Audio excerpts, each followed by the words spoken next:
I got a call about 3 p.m. one day in Portland, Oregon, from the Federal Bureau of Investigation that said they needed me to come in and answer some routine questions about a loan that a partner of mine had done on an investment property. I went in there. I didn't have an attorney with me because they made it seem as it was so routine. And within 20 minutes and sitting in that room, just a very dimly lit, no windows, tiny little box, I was being yelled at by two FBI agents that I was going to prison for 5 years for lying to them and falsifying loan statements, which kind of sent me into confusion because it wasn't even a loan of mine. And basically, the whole thing was one of the most fearful and one of the most life-changing events any human being could have. And I wouldn't wish that on my worst enemy, to be honest with you. What happened was, or what followed that was an investigation and basically kind of a case that lasted over 2 years and completely gutted my life. The kind of pressure that you feel when you're going through something like that, the level of uncertainty, the level of fear and anxiety that constantly is there really can change a human being. It really can change a man. It's very hard when you feel that kind of pressure, that kind of anxiety building, to really wrap your head around how to even deal with it. And your whole goal becomes just getting through the day. And pressure is one of those things that really builds up in moments of uncertainty of what's going to happen next. You know, am I going to be able to get through this? Am I going to be able to pass this trial in my life, right? Not withstanding at all the trial that was on the way to coming, but just the kind of trial that you go through in life that there's so much uncertainty and so much pressure, and you're just not sure the logic behind it. You're trying to find logic on how to deal with it. The question kept coming up for me of why me and what do I do? And that kind of fear and pressure just crippled me. And it crippled me with my family. It crippled me with my friends. It crippled me with my job and my career and everything that I did and stood for and thought that I believed in. And I wasn't quite sure which direction to go. And I've dealt with a lot of people, men in particular, that feel these kind of pressures with their job performance or their marriage. Perhaps they're going through a divorce. Or I work a lot with fathers, and we talk specifically about the kind of pressure that is on them when they get home, what they feel. And, you know, it's all relative to the situation that you're in. And it's all one of those things where how you deal with it and how you approach it is really what kind of the key is. And when you really start down that journey of how to deal with this pressure, where did it come from? How do I handle it? Lots of times you fall back into what you learned and what you saw as a child or as an adolescent, even way back when, of how you saw maybe your father or mother or a close person in your life, how they dealt with stress, how they dealt with pressure. And oftentimes, as human beings, what happens is we fall back into that pattern, especially when it comes to major crises in our life. We fall back into this pattern of what we saw. How did my dad handle pressure? How did my mom handle pressure? How did my brother or sister or someone I was close to when they went through some hard times? What did they do and how did they react? And we oftentimes will fall back because our mind captures those moments, especially as children, and recognizes, oh, that's what we fall back on. That's what our subconscious tells us that we need to do when we feel this kind of level of weight, this kind of level of pressure, this kind of level of uncertainty. We fall back to what we learned. And it oftentimes goes all the way back to when we were a child, believe it or not. And I oftentimes would ask myself, and I work with a lot of clients and I ask them, well, why are we letting our 7-year-old or 8-year-old self determine our emotions and how we respond to this on what we learned? And why aren't we putting some tools in place on what to do now and how we should handle this now and tackle this in our own world? And it's pretty much a delicate balance of eliminating what it is that you've seen and learned from others regarding this versus the best way for you to handle that. But there is a way for you to handle it, the best way for you to handle it, and that is exactly for you to handle. And that's how you have to look at it. You've got to kind of bury the traits, bury the learnings of what you may have seen others respond, especially if it was in a very negative light. And you don't want that creeping into a situation where you feel, that kind of pressure. The internal cost of going through something that was such high level pressure, so much anxiety, was just absolutely crippling. This investigation of mine took not weeks or months, but years. In years, I was in this panic. I was in this feeling of just paranoia all the time. And you really do get a sense of where it's gutting you inside. And you may know exactly what I'm talking about. If you've gone through a high stress situation that's lasted a particular long period of time, you feel this sense of being gutted from the inside. It's all you can think about. It's all you can worry about. You actually feel yourself getting sicker and weaker and having issues that go well beyond just the issue themselves, because that anxiety and that pressure and that angst is there all the time. And it is very, very difficult to get past it, especially in the early stages before you even realize, like, this is now becoming the norm. And that's when it really gets dangerous, where you almost start living in this anxiety-ridden world because it's normal now. And I went through that personally, like, well, of course, I'm on month 18 of this investigation, feeling this terrible fearing all of the things that go on with all of that. And yet it became normal. Like, if I felt relaxed for a minute, that felt wrong. And that's where you don't want to go. That's the area you don't want to go down. And your family and your kids, your wife, your husband, they see this. And it's a really unhealthy environment in the house.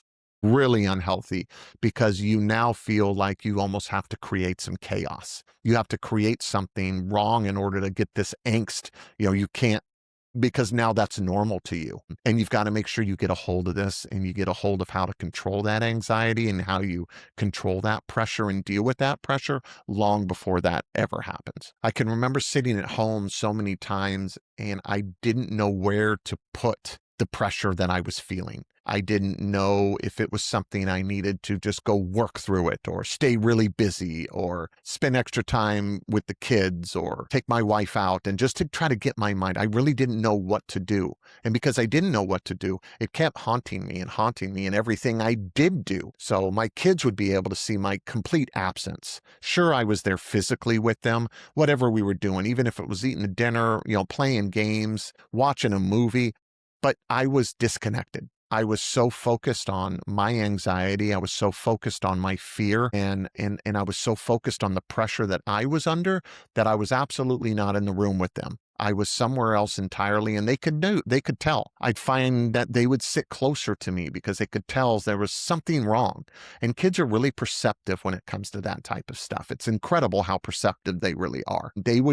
My daughter oftentimes would just look at me and ask, "Are you okay?" And they could feel that anxiety and that pressure I was feeling, even if I was sitting there in silence, minding my own business. And that's why it gets so dangerous during the fracture period of that buildup and that pressure. You truly become fractured, and those around you can sense it. They start asking about it. They start asking very observant questions like, "Are you okay? What are you thinking about?"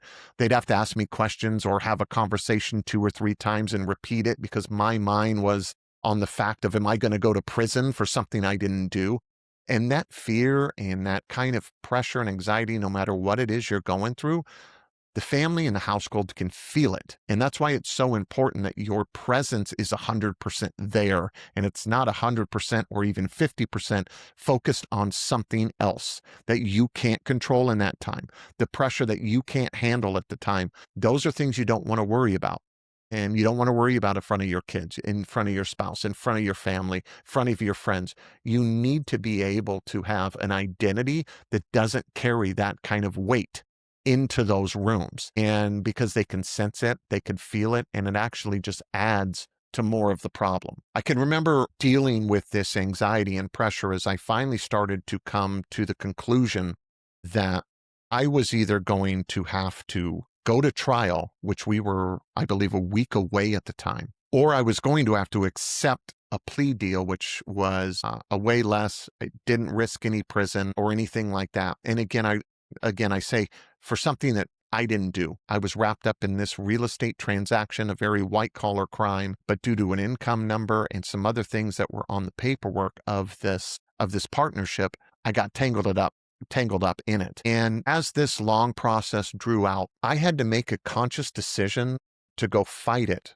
to save my name, to save my job, to my profession at the time, where I had several licenses and things that I was fighting for in the financial world. I had, the embarrassment, all these things that I had gone through, and I had to make a decision to either go fight and have the possibility of losing that fight and face some real prison time, or I had an opportunity to plead down to a far lesser charge, risk no prison time, and in turn not put my young children, my wife, my family, and others through me being away for a few years, if that was going to be the case. And I've never, ever, ever struggled with anything like that in my life. That struggle for that decision, I had to reach out to some mentors, some family members, some others that I had a lot of respect for to make that decision, to help just give me some tidbits of information about the good, the bad, the long-term effect of having a felony on my record, what that would mean.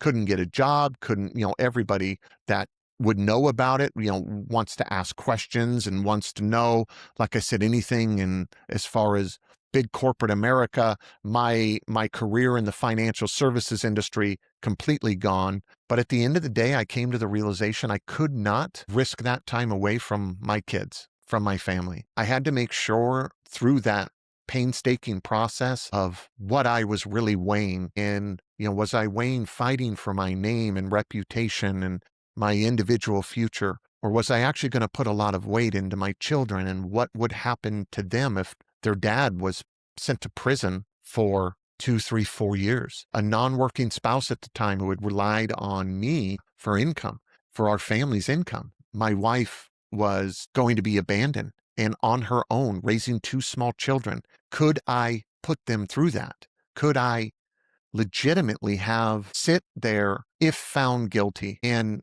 know that they are out there going through a undescribable struggle, that I got sent away, and the long-term effects that would have on all of them? And I came to the decision that I couldn't do it. I could not fight and take that risk. So I ended up pleading to a felony, which even to this day, I question if I should have done that, but I did. And I look at it, to be honest with you now, as I chose my family over vindication. And I think that sits really well with me, because I needed to remove myself and the representation of the truth and what really happened, and my involvement, or I should say my lack of involvement, was really a fight. For 2 years, I just continued to want to have. And again, I just had to choose my family over that, because I felt there was way more damage that could take place if I was sent away than I would have from accepting a plea. And that's the road I went. I chose my family over the vindication that I so desperately wanted and needed, I thought.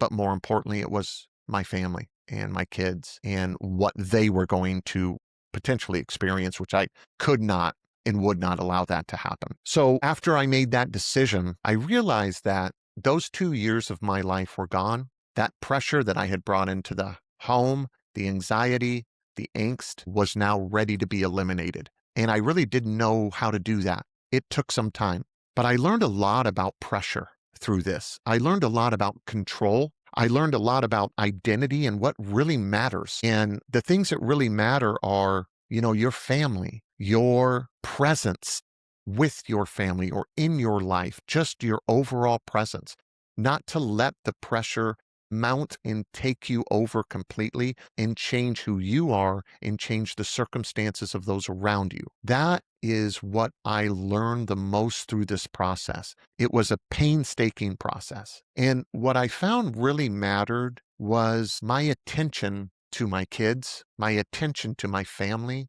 whether I was truly present in the room with them versus a guy that was distracted and unable to focus. There was a lot of lessons looking back. I mean, it's been almost 20 years now I went through this. And I look back at that time as such a dark period. But I also see this very bright light about returning to who I needed to be as a husband, as a father, as a friend, and getting a chance to look back and especially in the aftermath, really put some principles together about anytime I feel this pressure or anxiety or anything again, what I can do to make sure it doesn't take my life over. And more importantly, take over the lives of those I cared about. And that is why I wrote the book Still Here, is to share that. It truly is like an observational tale of me looking back at what went on during that period of my life and what I could have done differently or should have done differently. And then, of course, the things I put in place to do differently. It's not a self-help book by any stretch. It's an observational book that really just gives parents, fathers in particular, an opportunity to look through and really see what matters and the pressure that may be feeling from work or a relationship crumbling or custody battles or just overall pressure and angst that's going on in your life right now. The type of things I went through and learned from in those is what that book is all about. And I want to make sure you understand that there is better ways for you to handle the kind of stress, the kind of anxiety, and the kind of pressure. That if it's starting to feel like it's taken over, there's ways to really focus on what really matters and what you can really deal with. That's the key. So I want you to jump in. I want you to pick up the book if you can to. That's a great place to start. It's a really quick, easy read. And then if there's anything additionally you need, of course, there's links and you can find me and links below. If you would like to have a conversation, I'm always up for talking to people about this kind of stuff. It's why I wrote it. It's a passion of mine because I don't want people to suffer. I don't want people to go through the level of anxiety and the level of pressure and doing things and having thoughts in your head that truly are suffering type of thoughts. And you know what I'm talking about. And I don't want people to go through those because of that. And my story is one of those, the kind of pressure and anxiety that I was feeling that I look back and they still are kind of foreign to me. I cannot believe I went through them, but I feel now that because of that, I am prepared to handle almost any situation. And it really has been a calling to me to help those going through pressure type moments, no matter how big or small, to get a hold of those moments, to get a hold of your situation, to get a hold so that you can move forward without it taking over your entire life.